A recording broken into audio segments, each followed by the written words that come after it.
Good morning, dear students. Welcome back to online classes. How are you? I hope you are fine.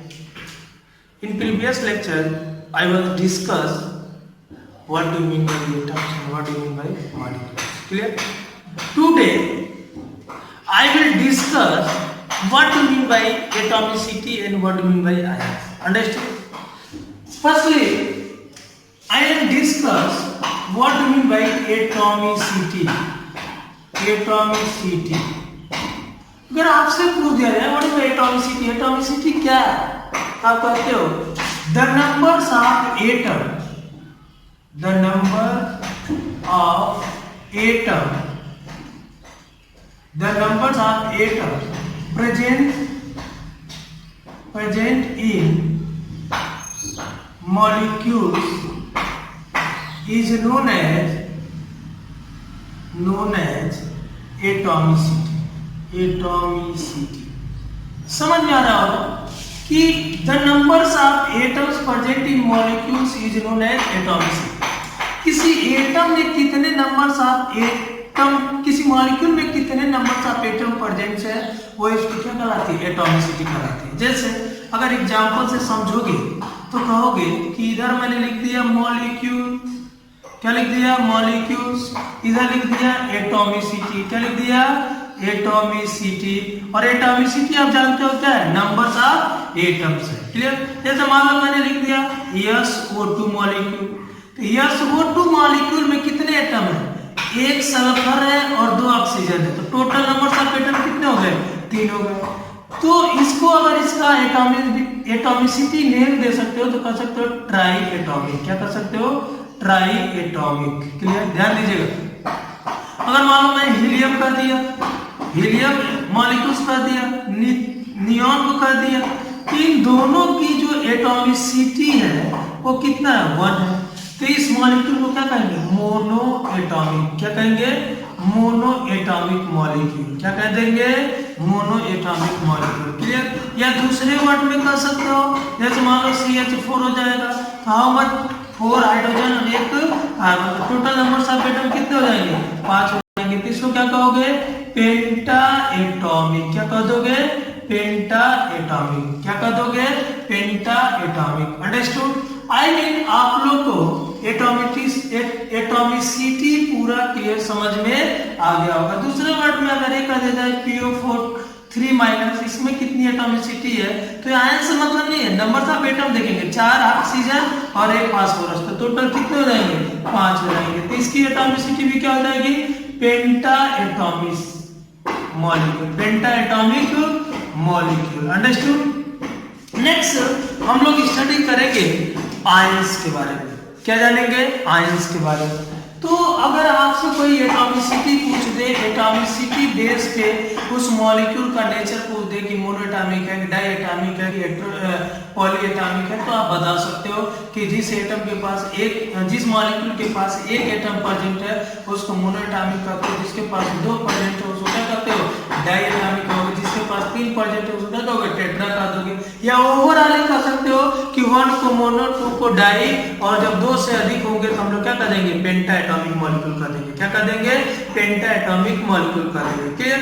ठीक ions भी आप लोग पीछे classes में या प्रीवियस क्लासेज में आप लोग पढ़ चुके हो कि आयंस क्या होता है. तो मैंने आप लोगों को पीछे बताया था कि जब कोई एटम अपनी स्टेबिलिटी गेन करने के लिए इलेक्ट्रॉन लॉस करते हैं, इलेक्ट्रॉन गेन करते हैं, तो लॉस और गेन करने के बाद उस एटम पे एक चार्ज ऑक्युपाइज करता है. उसी चार्ज को हम लोग क्या करते हैं? आयंस करते हैं. क्लियर?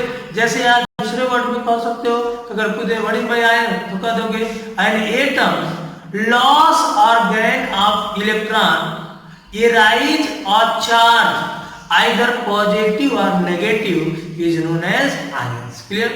समझ में आ गया होगा कि अगर कोई एटम इलेक्ट्रॉन लॉस करके या इलेक्ट्रॉन गेन करके अपने पे चार्ज कंटेन करता है, उसी को हम लोग क्या कहते हैं? आयंस कहते हैं. क्लियर? और एक चीज और क्लियर है कि कोई भी एटम आयंस के फॉर्म में कन्वर्ट क्यों होता है, तो कह सकते हो कि ड्यू टू ऑब्टेन और स्टेबिलिटी.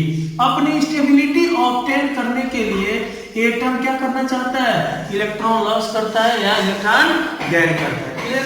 जैसे अगर आपको यहाँ पूछ दिया जाए व्हाट इज बाय आयन, क्या पूछ दिया जाए आयन, तो आयन का डेफिनेशन हमें बोला और लिख लेना कि एन एटम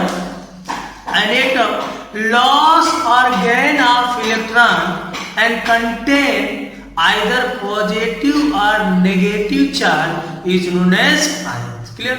यहाँ से चीजें और समझ लीजिएगा कि अगर कोई एटम इलेक्ट्रॉन लॉस कर रहा है तो उस केसेस में उस एटम पे जितना इलेक्ट्रॉन लॉस करेगा उतना पॉजिटिव चार्ज आएगा। क्लियर।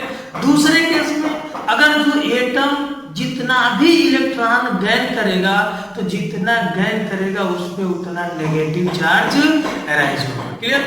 तीसरी चीज है कि कोई भी एटम चाहे मेटल हो या नॉन मेटल हो, जब भी वो एटम इलेक्ट्रॉन लॉस कर रहा है या गैन कर रहा है तो उस एटम को किस केस में होना चाहिए, किस केस में होना चाहिए, गैसियस स्टेट में होना चाहिए। किस स्टेट में होना चाहिए, गैसियस स्टेट में होना चाहिए। अगर वो एटम गैसियस स्टेट में है तब तो वो इलेक्ट्रॉन को लॉस या गेन कर पाएगा, अदरवाइज नहीं। क्लियर। क्योंकि आप एक चीज और पीछे क्लासेस में अभी आगे पढ़ोगे कि जिस एलिमेंट का आयनाइजेशन एनर्जी जितना कम होगा वो इजीली इलेक्ट्रॉन लॉस कर लेगा। क्लियर। उनको इलेक्ट्रोपॉजिटिव कर देते हो। जिस एटम का आयनाइजेशन एनर्जी जितना ज्यादा होगा वो इजीली इलेक्ट्रॉन ले लेगा तो उसको इलेक्ट्रोनेगेटिव एलिमेंट्स कहते हैं। क्लियर। अब ध्यान दीजिएगा आयंस का डेफिनेशन समझ में आ गया होगा। जैसे मान लो अगर आयंस का एग्जांपल दे दो तो कह दोगे sodium ion, potassium ion. Clear. अब यहाँ कर दोगे Cl minus ion. Clear. Oxygen 2 minus etcetera. Clear. In case of ion when atom contain a positive charge then electron is decreasing। clear। when atom is contain negative charge electrons are increasing। clear। कहने का means ये है कि अगर किसी atom पे जितना positive charge होगा वो एटम उतना इलेक्ट्रॉन कम करेगा और जिस एटम पे जितना नेगेटिव चार्ज होगा वो एटम उतना इलेक्ट्रॉन बढ़ाएगा। क्लियर। जैसे देख लो अभी मैंने बताया कि आयंस, यहाँ से क्या करोगे, types of ion. Ions, types of ions में आप क्या पढ़ोगे, दो तरह के आयंस पढ़ोगे। कितने तरह के आयंस पढ़ोगे, दो तरह का। एक आयंस को हम लोग कहते हैं कटायन। क्या कहेंगे, कटायन। और दूसरे को क्या कहेंगे, एनायन। जिसपे पॉजिटिव चार्ज होगा उसको कटायन कहोगे और जिसपे नेगेटिव चार्ज होगा उस पे एनायन कहोगे। Clear. Positive charge is cation, negative charge is anion. Clear. जैसे देख लो अभी मैं बताया कि जब कोई एटम इलेक्ट्रॉन लॉस करके अपने पे पॉजिटिव चार्ज कंटेन करता है तो उसको हम लोग क्या करते हैं, कटायन करते हैं। यहाँ पे डिफिनेशन बोल सकते हो कि an atom in isolated case loss of electron contain a charge is known as cation. Clear. लिख लोगे कि an atom in isolated case loss of electron contain a charge is known as cation।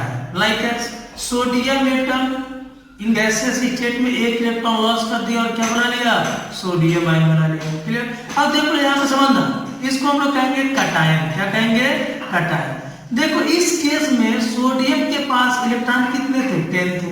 अब यहाँ पे electron 10 ही होगा, एक positive charge है तो इस केस में इलेक्ट्रॉन एक डिक्रीज हो गया, सॉरी इलेक्ट्रॉन यहाँ पे 11th होंगे क्योंकि इसका एटॉमिक नंबर क्या होता है, 11th होता है। अब यहाँ पे एक इलेक्ट्रॉन ने लॉस कर दिया तब इलेक्ट्रॉन कितने हो गए, 10 इलेक्ट्रॉन। क्लियर। दूसरा केस कह सकते हो मैग्नीशियम एटम है, ये 2 इलेक्ट्रॉन आइसोलेटेड केस में लॉस करेगा और अपने पे 2 चार्ज कंटेन करेगा। अब देखो मैग्नीशियम का एटॉमिक नंबर कितना होता है, 12 होता है और इस केस में मैग्नीशियम के पास इलेक्ट्रॉन कितने हैं, 12 है। और यहाँ पे इलेक्ट्रॉन 2 इलेक्ट्रॉन किसी दूसरे एटम को दे दिया अपनी स्टेबिलिटी ऑब्टेन करने के लिए, तब इसके पास इलेक्ट्रॉन कितने बच गए, 10 बच गए। कितने बच गए, 10 बच गए। तो आप बता सकते हो in case of cation electrons are decreases. Clear. और in case of anion electrons are increases. जैसे अगर इसको डिफाइन करोगे आप बता सकते हो कि an atom in isolated system contain a electron. Clear. Contain a electron या gain a electron obtain arise a charge is known as anion. Means कोई एटम अपने पे किसी एटम से इलेक्ट्रॉन लेकर जो चार्ज कंटेन करता है उसी को क्या कहते हो, एनायन कहते हो। क्लियर। एनायन जैसे मान लो Cl माइनस हो गया एग्जांपल्स में, Cl माइनस हो गया, O2 माइनस हो गया, F माइनस हो गया, एक्सेट्रा। क्लियर। लाइक एस, अब देखो यहाँ पे क्लोरीन एक इलेक्ट्रॉन किसी से लेकर क्या बन गया, Cl माइनस बन गया। अब देखो इस केस में इलेक्ट्रॉन राइज कर रहा है, जैसे अगर क्लोरीन का एटॉमिक नंबर क्या है 70, तो यहाँ पे इलेक्ट्रॉन भी कितना हो जाएगा 70। क्लियर। और इस केस में जो इलेक्ट्रॉन्स हो जाएगा एक बढ़ जाएगा और कितना हो जाएगा 18 हो जाएगा। क्लियर। ऑक्सीजन O2 है, ऑक्सीजन का एटॉमिक नंबर 8 होता है, इस केस में इसके पास इलेक्ट्रॉन कितने हैं 8 हैं। लेकिन जैसे 2 इलेक्ट्रॉन लेगा, समझ में आ रही बात, अब 2 इलेक्ट्रॉन लेकर O2 माइनस बनेगा, इस केस में इलेक्ट्रॉन इसके पास 2 बढ़ जाएंगे, क्या हो जाएंगे 10 हो जाएंगे। क्लियर। तो आपको समझ में आ गया होगा कि आयंस क्या होते हैं और how many types of anion. जब कटायन चार्ज होगा तो उसके इलेक्ट्रॉन पे क्या इफेक्ट होगा, जब एनायन चार्ज होगा तो उसके इलेक्ट्रॉन पे क्या इफेक्ट होगा। ध्यान दीजिएगा, यहाँ से चीजें क्लियर रहनी चाहिए कि अगर किसी एटम पे पॉजिटिव चार्ज है तो उसको कटायन कहते हैं, इनकेस ऑफ कटायन हमारे इलेक्ट्रॉन डिक्रीज करेगा, और जब किसी एटम पे नेगेटिव चार्ज होता है तो उस केस में इलेक्ट्रॉन क्या होगा, इंक्रीज करेगा, और उसको हम लोग क्या कहते हैं, एनायंस कहते हैं। क्लियर। Thank you.